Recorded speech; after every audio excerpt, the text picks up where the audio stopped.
Bismillah, Assalamualaikum warahmatullahi wabarakatuh. Alhamdulillah, wassalatu wassalamu ala rasulillah. Allahumma salli wa sallim ala nabiyyina Muhammadin adada bi rahmatillahi wa bi fadlillah. Bismillah, rabbi ishrah li sadri wa yassir li amri wa hlul lisani yafqahu qawli. Jemaah kaum muslimin muslimah yang insyaallah dimuliakan dan dirahmati Allah Subhanahu wa taala. Alhamdulillah, pada kesempatan kali ini kita bisa melaksanakan ibadah puasa, ibadah sholat isya, kemudian dilanjutkan dengan sholat tarawih. Mudah-mudahan Allah menerima sholat kita, siang kita, kemudian tilawatul Quran kita dengan rahmat dan diterima surga. Selanjutnya pada kesempatan singkat ini kurang lebih 10 menit ke depan, mohon maaf minta waktunya sebentar, karena dalam Quran surat Al-Asr wal Asr, a'udzu billahi minasyaitonir rajim, wal asr innal insana lafi khusr illal ladzina amanu wa amilus solihati wa tawassaw bil haqqi wa tawassaw bis sabr. Demi waktu asar, sesungguhnya manusia itu semua dalam keadaan merugi, kecuali orang yang beriman. Illal ladzina amanu wa tawassaw bil haqqi wa tawassaw bis sabr. Kecuali orang yang beriman dan senantiasa mengajak kepada kebenaran dan sabar. Di sini jelas bahwasanya semua manusia itu dalam keadaan merugi, kecuali ada beberapa keadaan. Keadaan pertama adalah aman, orang-orang yang beriman, orang khusus dari kalangan manusia, yang semua manusia itu disebut dia itu makhluk yang bernyawa, bernafas, tetapi tidak disebut orang yang beriman. Makanya 89 kali Allah menyebut kita dengan sebutan orang yang beriman, kemudian 14 kali cuma untuk manusia. Selanjutnya apa? Illal ladzina amanu, kecuali orang-orang yang beriman dan senantiasa menasihati kepada kebenaran dan dalam sabar. Saya ingatkan kembali kepada diri saya dan kepada semua jamaah bahwasanya Imam Al-Ajuri itu mengatakan an-nasihatu sahlun wal muslimun qubuluha li annaha fi madaki muttabil wa murr. Artinya apa? Orang yang memberi nasihat itu mudah, gampang. Wong sesulun itu gampang, wong ngomong itu gampang. Yang susah apa? Yang muskilun qubuluha, orang yang menerima, mendengar suatu nasihat. Kita bayangkan diri kita sendiri, dengan selama bulan Ramadan, buka bersama kuntum, baca tarawih kuntum, baca subuh kuntum, 3 kali, dikalikan 30, berapa? 90 kali. Secara tidak sengaja, jenengan termasuk orang-orang yang sabar dalam kebaikan.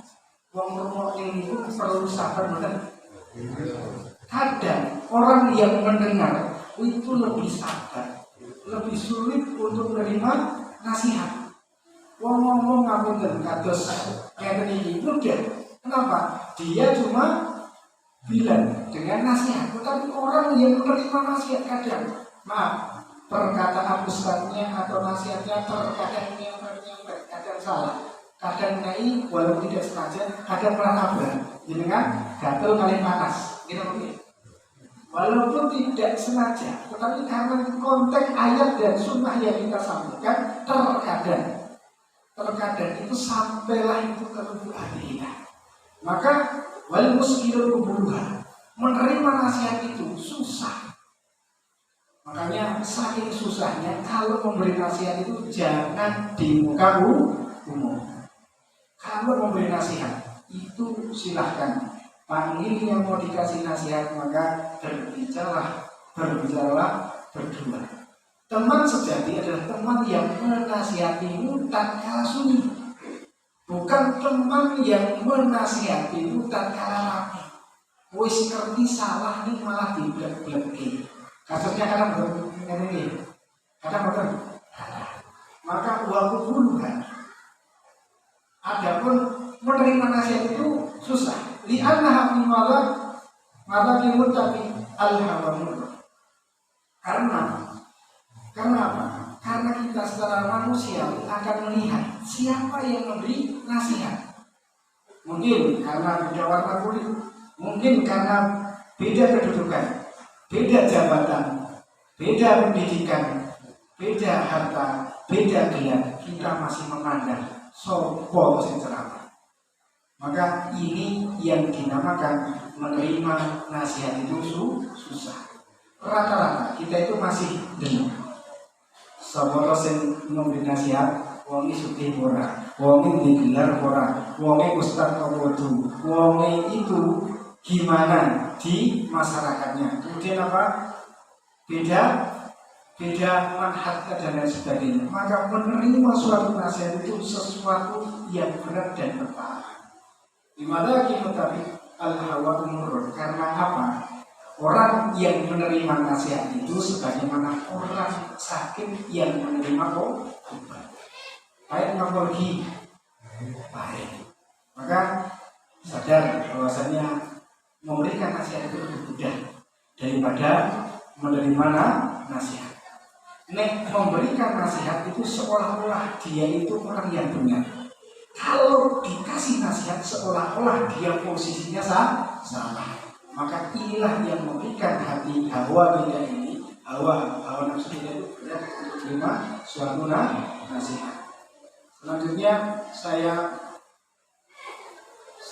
wasiatkan lagi bahwasanya Imam Qatadah mengatakan innal Qur'ana yadullukum ala da'ikum wa dawa'ikum amma da'ukum wa dunubukum wa amma dawa'ukum wal istighfar. Sesungguhnya Al-Quran ini di samping dia itu sebagai pemberi petunjuk, sebagai manhaj kita, sebagai pandangan hidup. Innal Quran yadullukum ala da'ikum. Sesungguhnya Al-Quran itu memberikan kalian petunjuk kepada apa? Penyakit kalian dan dawa hukum dan penawarnya. Sedangkan amat da'ukum, adapun penyakit kalian manusia adalah hukum, adalah dosa-dosa kita. Wa amma dawahukum, dan adapun penawarnya bagi orang yang bersalah, bagi orang yang berdosa adalah wal istighfar, adalah istighfar. Maka Al-Quran itu secara umum cuma akan membuat kita bersih, menunjukkan salah kita, dan kita mampu untuk istighfar. Sama-sama makhluk hidup, sama-sama kita bernyawa antara iblis, manusia, malaikat, dan makhluk-makhluk lainnya. Tetapi manusia ahsanul hakimin, sebagai sebaik-baik pencipta, sebagai sebaik-baik makhluk di alam jagat raya. Karena apa? Manusia kalau dia berdosa, dia sanggup untuk minta ampun. Iblis setan belum tentu. Dia bersalah, dia sombong, maka dia dilaknat oleh Allah Subhanahu wa taala. Kemudian yang terakhir, masih 3 menit, saya wasiatkan kepada saya pribadi dan kepada jenengan agar di dalam kehidupan ini menghargai 2 profesi. Profesi pertama yaitu dokter. Profesi kedua adalah guru. Nah, profesi yang lain dihargai tidak, dihargai semuanya. Cuma dokter dan guru ini lebih dihargai. Kenapa? Kalau dokter hubungannya, dialah yang akan menjaga kesehatan kita. Dialah yang akan memberikan kita hidup terasa bermanfaat. Karena dia tahu mana yang baik untuk tubuh kita, mana yang buruk untuk tubuh kita, mana yang dilarang dan menjadi racun bagi tubuh kita, dan mana yang boleh dimakan untuk nutrisi tubuh kita. Maka kesehatan itu mahal. Hargailah orang yang berprofesi sebagai tenaga medis, karena tidaklah suatu nikmat dirasakan dengan sempurna di dunia kecuali dirasakan oleh orang sehat. Apapun nikmatnya, nek sehat itu terasa nikmat. Apapun nikmatnya, kalau dia tidak sehat itu terasa arba. Apapun, entah itu buka bersama, nek loro untu kau saniawan, jangan dengan itu gimana? Yang deremong dan lain sebagainya. Ini menunjukkan dokter atau profesi kesehatan sebesarnya orang itu dihargai. Yang kedua adalah profesi guru. Kenapa guru harus dihargai? Ustaz atau pembawa ilmu? Karena yadullukum alal khair. Mereka menunjukkan kepada kebaikan, mereka menunjukkan kepada keselamatan. Kalau kita tidak menghargai guru, guru apapun namanya, baik guru TPA, guru MI, guru SD, guru SMP, SMA, kemudian dosen atau semisalnya, maka siap-siaplah kita hidup dalam kebodohan dan kesesatan. Kita akan hidup di lautan kebodohan.